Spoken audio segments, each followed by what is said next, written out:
welcome to the Hawk Hustle Show. Hey, I wanted to check in with you guys. You guys are my favorite people on the interwebs because you are a part of Hawk Hustle Nation. But if you're new to us over here at Hawk Hustle, hello and welcome.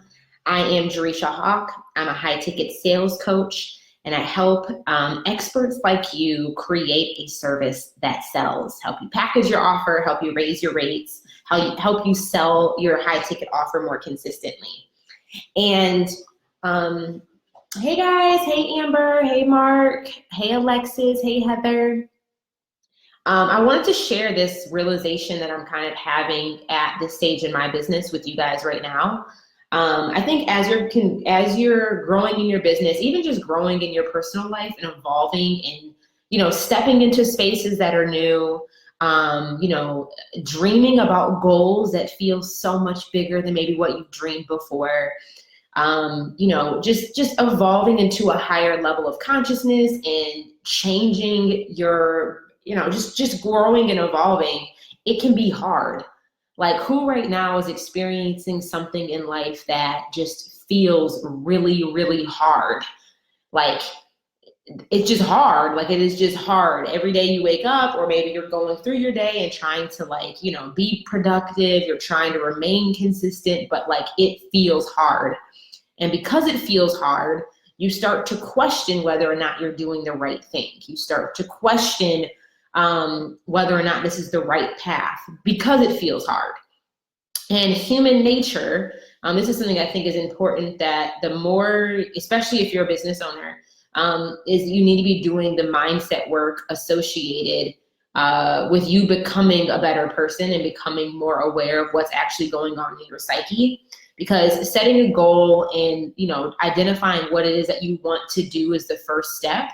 But in order for you to ever actualize or to obtain the thing that you want, it's not about getting clear on what it is you want to do. You really need to reverse engineer and discover who do you need to become in order to be the type of person that can achieve a goal. And I was listening to, I think, a live stream from Maddie James earlier today, and she was like, a lot of people think that they're going to get the coin first and then they get the clarity. You have to get the clarity first before you can get the coin. And I'm just like, that is so true. But it's really about who do you need to become in order to achieve the goal, not what do you need to do to achieve the goal. And really, when you flip the mindset and think about, okay, this is what I want to accomplish, but who do I need to be to achieve that thing? Maybe you're at a point right now where you're making 4 figures in a month in your business and you want to make 5. Well, what is the makeup? What are the habits? What is the personality trait? Who is the type of person that makes $10,000 a month? Who is the type of person that runs a 6-figure business? Who do I have to become to actually be a millionaire? How do millionaires operate? How do millionaires make decisions? How do millionaires prioritize? How do they take a risk? How do they handle challenges and face objections? You have to really start to dissect not just what it is that you need to do or what even it is that you want, but who do you need to become in order to be whoever it is that you want to be, obtain whatever it is that you want to have, or experience life in whatever facet that you want to experience it. Does that make sense? Is that resonating, or at least making sense for the first part? But I want to circle back to what feels hard. And this is something that, this is so symbolic. I always think it's really interesting that whenever I'm having challenges in my business, typically the same challenge I'm having in my business, I'm experiencing it in my personal life in some way, shape, or form, which forces me to deal with my personal stuff because it's really a mental block. It's really a becoming thing. It's really a being thing that's preventing me from being able to move forward in my business. It's because it's what's going on internally with who I am. And, I had posted something on Instagram maybe a week or so ago, and I was talking about how 2019 has been the best year of my life, and it has been the worst year of my life. It's this is the year that so many things that were on my vision board came true. I got engaged. I'm in a healthy relationship. I invested in my first company. I bought my first asset. We bought a house. We're planning a wedding. All these things sound really great on paper, right? It's super beautiful. But at the same time, this year has felt so hard. And I've been really doing some journaling and reflecting and realize that just because something is hard doesn't mean that something is wrong. That's like a Jerisha said quotable right there. I would tweet that, write it in my journal, put that on a Post-it note on my mirror. Just because something is hard does not mean that something is wrong. And that is a huge mindset shift and honestly a new truth that I'm having to believe. It's a new belief pattern that I'm having to accept as fact. That just because something is hard doesn't mean that something is wrong. You know, we're remodeling our house right now. And this has been one of the most challenging things I feel like I've done as an adult. You know, even going through the buying process and closing on the house, like that was super, super hard. And part of even like closing on the house, why was it hard? It was hard because it was new. Like I really started to dissect, like, is this thing actually hard or is it just new? And is that why it feels uncomfortable? It's because I don't know how to navigate the terrain. You know, when we were going through and closing on the house, I'm just having elevated conversations with bankers that I've never had before. And the thing that felt really hard about it was like, I didn't have parents I could call and ask these questions, right? Like I didn't necessarily have an immediate network where I could go and say like, hey, this is what I'm having conversations with about my banker. I don't know how to navigate this. I don't understand what these terms even mean. Like, I don't understand, like, you know, is this just scary because it's new, or is like something, like, you know, it wasn't that something was wrong. It was just hard because it was new territory. Or like right now we've been remodeling the house, so we're like hiring contractors and like, how do we do diligence on these contractors to know whether or not these people are good contractors or not? How do we know if we're getting gypped or not? How do we know if we're spending too much money or not spending enough money? Like, all these things are coming up, and every day it feels really hard. But it's just hard because it's new. And I kept my default mentality, who I used to be, used to think that just because it's hard, something must be wrong. And there was a point where I was talking to my fiance and I was just questioning, like, was this actually in the cards for us? Like, were we supposed to buy this house? Because it felt hard, right? I started questioning, like, is God giving me too much? Like, is this really, like, is God putting me, like, is this really for us? And I think that, like, I started questioning my faith is really what, like, let me just be all the way real. Like, that's really what happened. And just because it felt hard. And it's just like, when you really think about it, like, there's nothing that is wrong. It's just new. And why does it feel hard? Because I'm making bigger decisions that I've made before. I'm taking it feels like a risk. Because I can't anticipate what the outcome is going to be. It feels scary because I'm the first one in my family to do it. But like, there's nothing wrong. It's a learning curve. And when you think about that, how it applies to business or any other area in your life that feels uncomfortable right now, it only felt hard because there was a learning curve associated with it. And then I started doing some journaling over the past few days and thought about, when in my life have I done anything new that had a huge learning curve? What did it feel like back then? And was anything wrong back then? Or was it just new? Was there just a learning curve? And realizing that, like, I think it's just important for, as you continue to elevate in your business and as you continue to develop this, you know, high ticket seller mindset, your CEO mindset, like how you process information, you have to learn how to coach yourself, right? The more that you grow in your business, you have to learn. And this is why I love working with good coaches, because good coaches coach you well, and good coaches also teach you how to think critically on your own, so you're not dependent or reliant on them to be able to help you in every situation. But this is why I always say your coach should have coaches.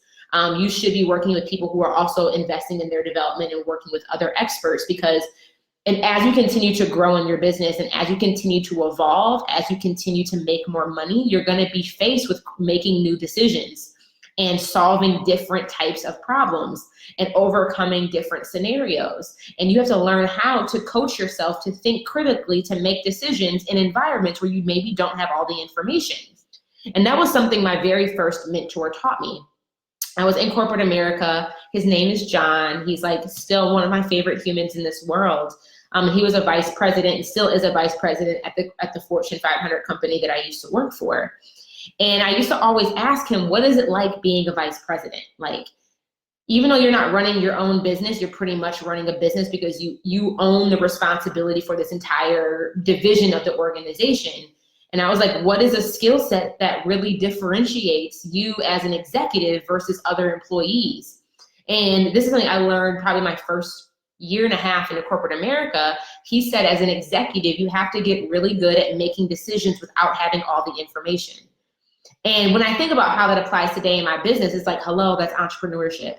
Like, you have to know and learn how to make calculated risks without knowing what the outcome is going to be, right? And I think that's really hard and super scary for a lot of new business owners or business owners who are stepping into environments that are new.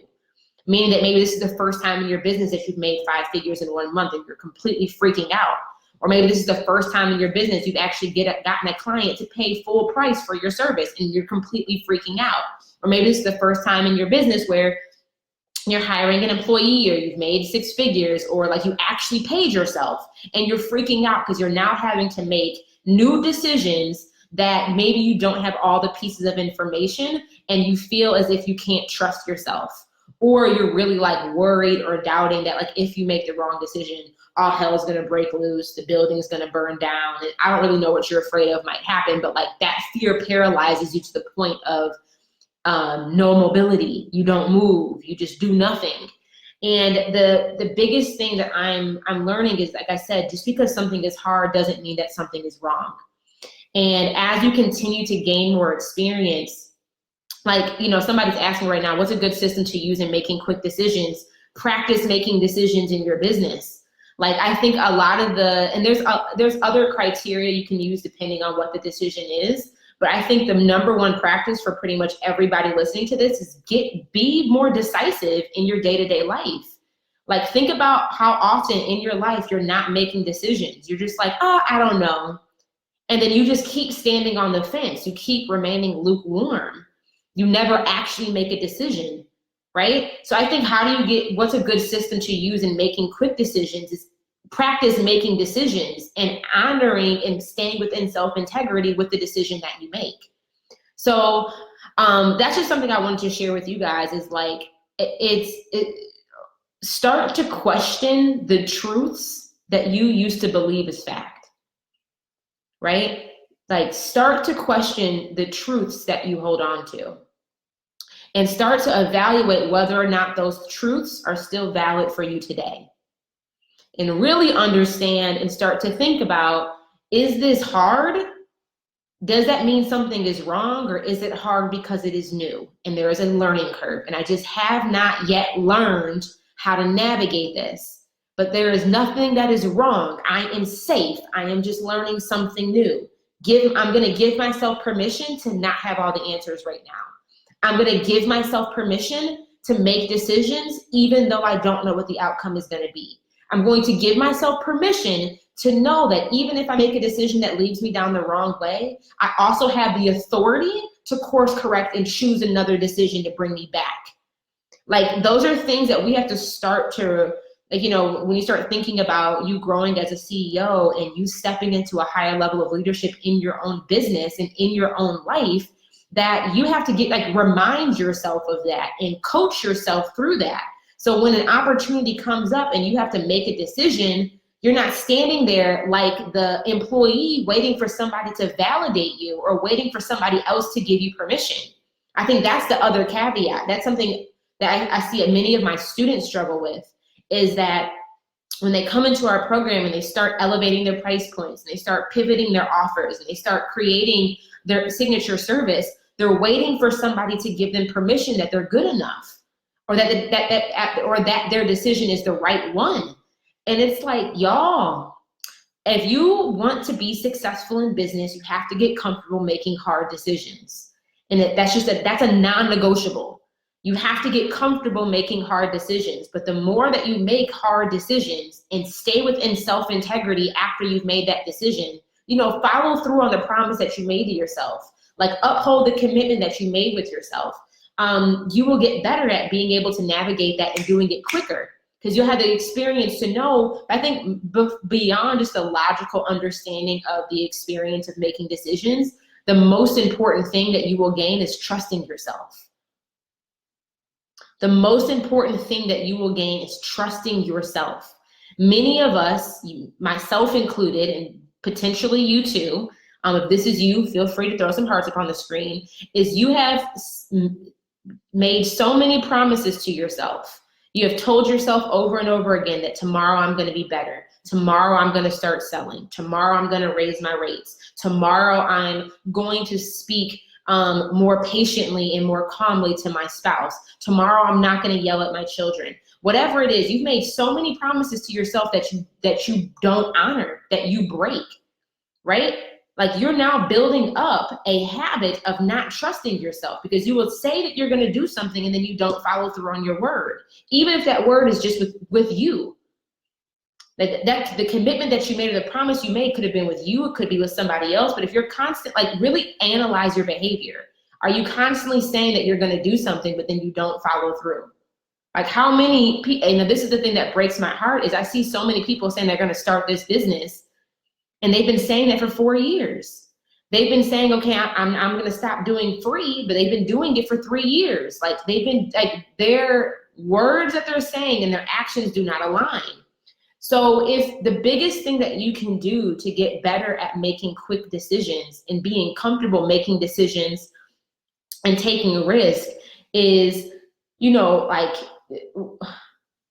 really honoring your own commitments to yourself and being honest about what your capacity is. Like being really honest about, okay, this is what I have the bandwidth for, and this is what I can honor in myself. This is what I know.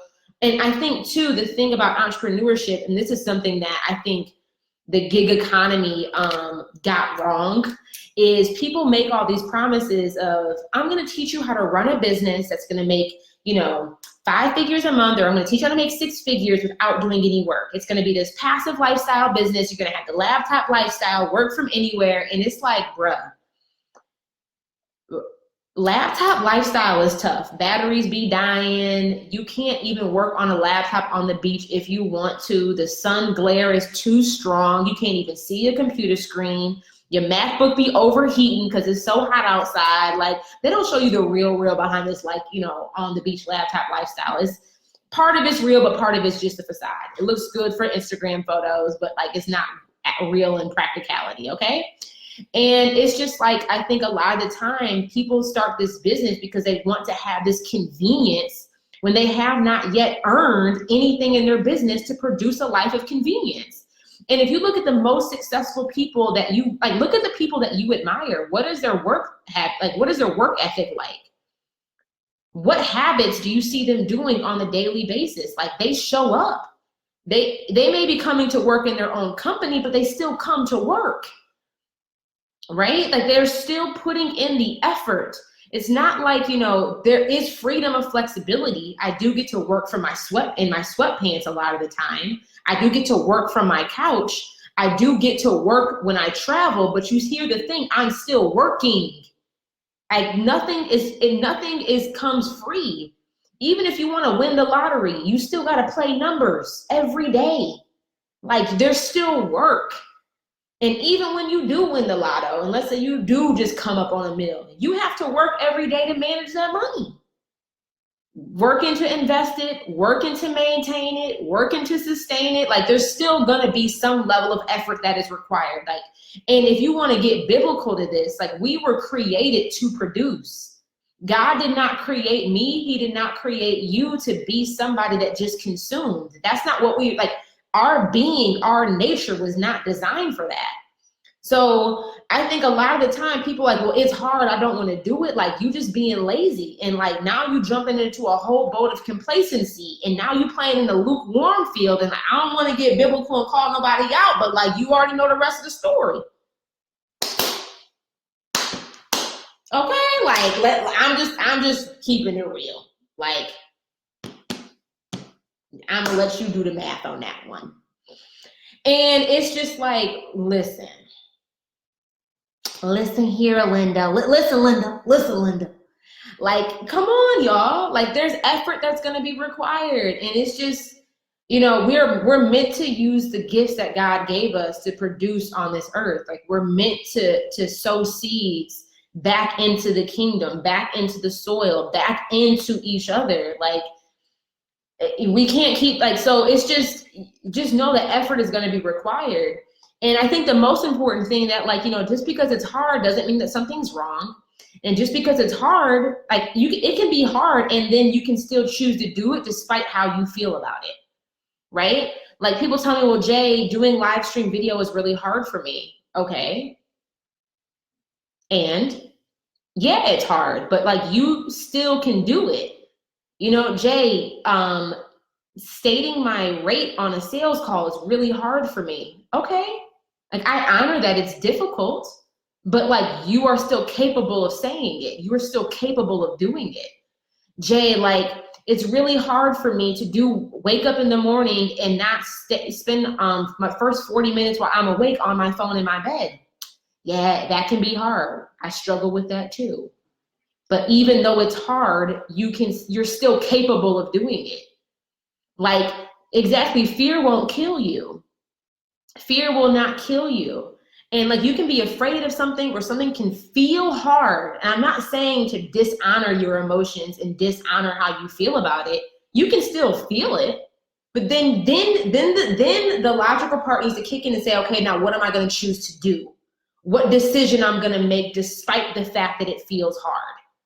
And that's where you got to like check in. Your feelings are not decisions. People will be like, well, I don't feel like doing it. But they never actually make a decision, not a conscious one. They allow their feelings to make subconscious decisions that you really don't own. And then now you're operating out of a victim mentality where you're no longer responsible for the outcome of your inactions. You're about to have me go on here. Okay, like, so y'all get what I'm saying though? Like, do you feel me? Do you feel me? Because I'm feeling me right now. I don't know if you feeling me, but I'm feeling that one. People will allow, well, I feel blank, and allow that feeling to then be the thing that made the decision. So then that's a subconscious action. Now you're not choosing what you want. You're now playing the victim role, and you're accepting whatever comes, versus being the creator that you were designed to be. You have the power to create your reality, not to default to what your circumstances are. So my thing is, honor your feelings. Your feelings are valid. You are human. You are a human being. We are emotional beings. Honor the feelings that, yes, this feels hard. Yes, this feels scary. Yes, I don't know what the outcome is going to be. Yes, I'm taking a risk. Yes, I know I haven't honored myself in this way before, and I'm scared that I'm not going to show up. Honor that feeling, but then make a conscious choice to decide what you're going to do. Do not let that feeling dictate how you're going to behave. Your logical brain needs to kick in and say, okay, this is how I feel, and I honor that, but this is what I'm going to choose to do, because I know this honors who it is that I want to become. Not making decisions based off of what feels comfortable now, or you don't want to make decisions that honor your limiting beliefs. You want to make decisions that honor who it is that you want to become. Because who you want to become will be the person that creates the reality that you desire. And that's what I got for y'all tonight. Today, this morning, whenever you're listening to this. And I really hope that this might be one of those episodes that you might need to replay, like run back once or twice, like jot down some notes, put some things on a Post-it note, like remind yourself of every morning or right before you go to bed. Like, this is an episode that I'm going to re-listen to myself, because, you know, a lot of the time I come on here and I'm speaking from, I'm really big on like documenting my journey and sharing with you kind of what I'm processing real time, and sharing with you guys like just how I'm evolving and documenting the journey of it. And it's like, I'm sharing this with you because I don't have this all figured out yet. Right? Like, I'm figuring this, I'm at a point now where I'm aware enough of it to articulate it to you. And this helps me flesh out my ideas and really cement in these new beliefs. Is when I come on here and I share them with you, then you guys can give me some, you know, affirmation and validity back, saying like, yeah, Jay, that's me too. Yeah, Jay, I'm struggling with that. Like, yep, I feel you on that one. Like, you hit that one nail on the head. Like, it helps me realize that I'm not alone in experiencing this either. But this is also this is part of the process, right? Somebody earlier was asking, like, Jay, what does the process look like for you doing your goal planning? Like, this stuff is part of the process. Like, I'm really thinking about what I want to experience in the next decade and what I want to experience. We're ending 2019, coming up on a new year, but we're also ending a decade. And I've been really thinking about, what do I want to accomplish in 2020? What do I want to accomplish in 2021? But also, like, who do I want to be in 2030? And this is the process, is like really, a lot of the process of me goal planning is really dissecting who I am today and who I need to become, So I really hope this was helpful for you. I'll do a quick pulse check. Was this helpful, insightful for you in any way? If so, throw some hearts up on the screen, share this video, share this episode with somebody else that maybe needs to hear it. Share it on your own timeline so you can go back and listen to it.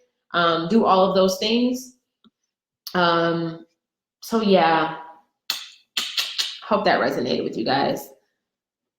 Somebody's like, girl, yes. Miss Carrie, I feel you. So thank you guys for tuning in tonight. I appreciate y'all. This journey is not easy. Like, this journey is hard. It is. Like, it's one thing I've realized too, is that, like, it's not easy, but it's very simple. Like, it's super simple. Like, what is required of us is very simple. It ain't easy, but it is simple. Like, when we overcomplicate stuff, like, it's very simple, but it's just hard to apply. But just because it's hard doesn't mean that something's wrong. It doesn't mean that you're on the wrong track. It doesn't mean that you're doing something bad. It just means that there's a learning curve. It is new, and you're literally evolving your being. You are evolving your being. You are evolving your identity. And that is why it feels hard. It's just because it's new. So I'll holla at y'all on the flip side. Bye.